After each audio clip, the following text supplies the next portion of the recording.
Here we have a conventional engine. When combustion occurs, it pushes down on the piston that rotates the crankshaft, which creates torque.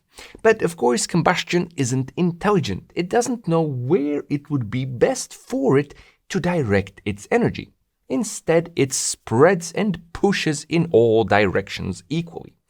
But we only harness the energy of combustion here, at the piston crown. The rest of all of that energy is wasted on heating the engine and trying to separate the cylinder head from the engine block. So if you think about it logically, the best solution would be to simply get rid of the cylinder head and install one more piston. This creates an opposed piston engine, and now we are harnessing pretty much all the energy of combustion. Isn't that wonderful? Yes, it is. And in this video, I will explain why opposed piston engines are amazing, but aren't mainstream. We'll look at the already well-known Achates Power engine, as well as an alternative design called the Asender engine. We'll see their benefits and drawbacks, as well as some very interesting potential applications and recent developments. So obviously the first benefit is increased thermal efficiency. As we said, we are now harnessing more and wasting less energy. The second benefit is that we don't have a cylinder head anymore, so no valves, rockers, springs, cams, none of that, which means less complexity and less frictional losses. In a conventional design, the cylinder head doesn't really do any torque-producing work. It simply makes it possible for the piston to do the torque-producing work. But as you will see in an opposed piston design, the pistons do both the work of the cylinder head and the torque-producing work. The third benefit is that now our engine is a two-stroke. Let's observe the combustion process in the Achates Power engine. So, as the pistons go down, they uncover these ports in the cylinder wall. One piston uncovers intake, while the opposing piston uncovers exhaust ports. Exhaust gases go out, and a fresh intake charge comes in at the same time. The pistons go back up, close the ports, compress the air, fuel gets injected, and combustion happens again. As you can see, it's a two-stroke diesel engine, and in proper two-stroke fashion, we have a combustion event every time the pistons reach their respective top dead centers. This gives us more combustion events during the same time, which gives us higher power density compared to a four-stroke engine. The final benefit is an inherently balanced design. If we observe the Achates Power engine, we will see that we have two conventional inline-3 engines mirroring each other. One single conventional inline-3 has a sort of rocking couple which creates somewhat unpleasant vibrations. But if we mirror two of them, then the rocking couples cancel each other out, leading to overall perfect balance. If we observe the engine from the perspective of a single cylinder, we can easily conclude that the opposing pistons cancel each other's primary and secondary forces out, leading to every single cylinder being a fully balanced unit, which means that an opposed piston engine is going to be overall perfectly balanced regardless of the number of cylinders. So it has less moving parts, it's more powerful, it's more efficient, and it's inherently perfectly balanced. What more could you ask for? Well, yes, all of that is true, but as you know, in engineering, there are no free lunches. We can't beat physics. Engineering is instead the management of compromises. It's all about choosing the right compromise for our particular application. The first problem with the opposed piston design is that now we need two crankshafts to drive the two banks of opposing pistons. And to have a single torque output, we need to gear those two crankshafts together. Overall, we still have less moving parts simply because a conventional cylinder head has a lot of very small moving parts. But we have restored a lot of the frictional losses with the second crankshaft and the gear train.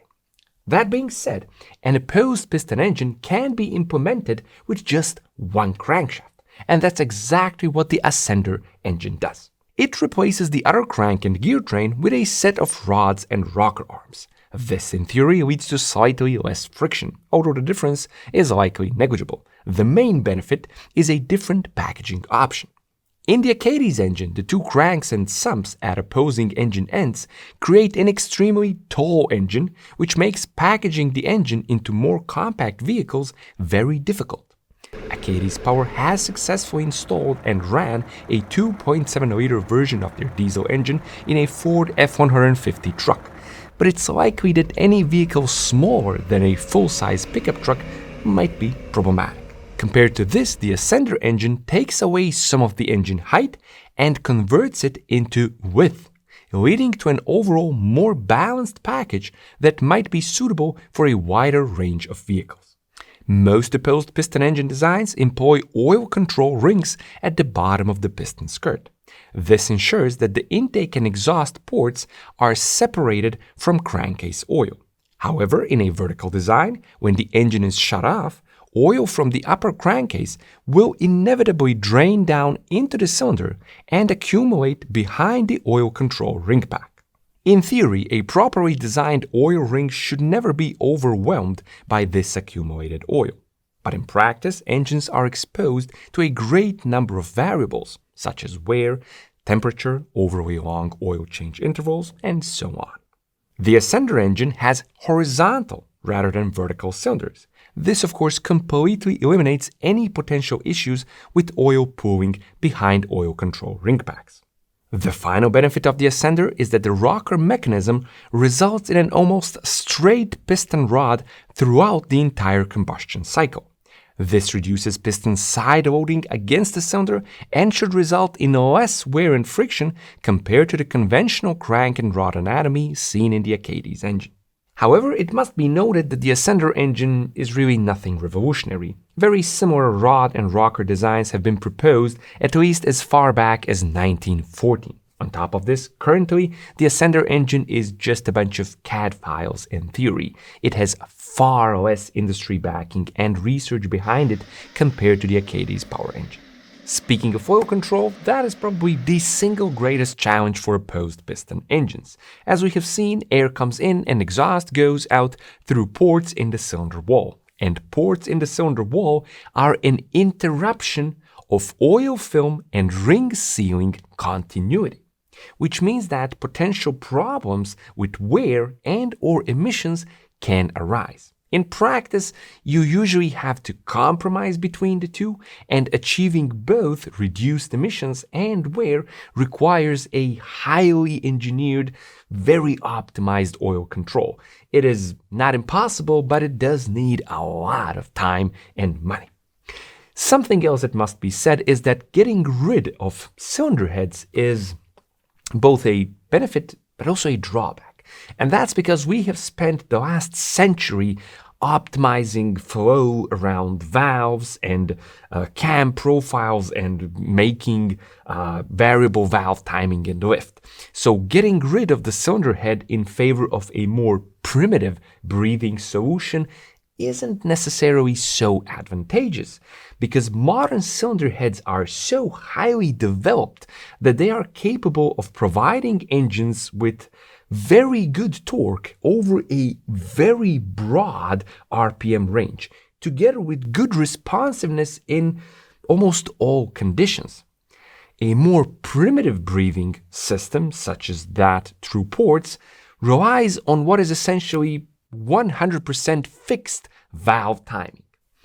Yes, something like a power valve that can be seen on two-stroke motorcycle engines can be implemented, but ultimately the engine can be optimized over a much narrower RPM range. And that makes opposed piston engines much more suitable for constant load applications, stuff like freight, industrial, or power generation.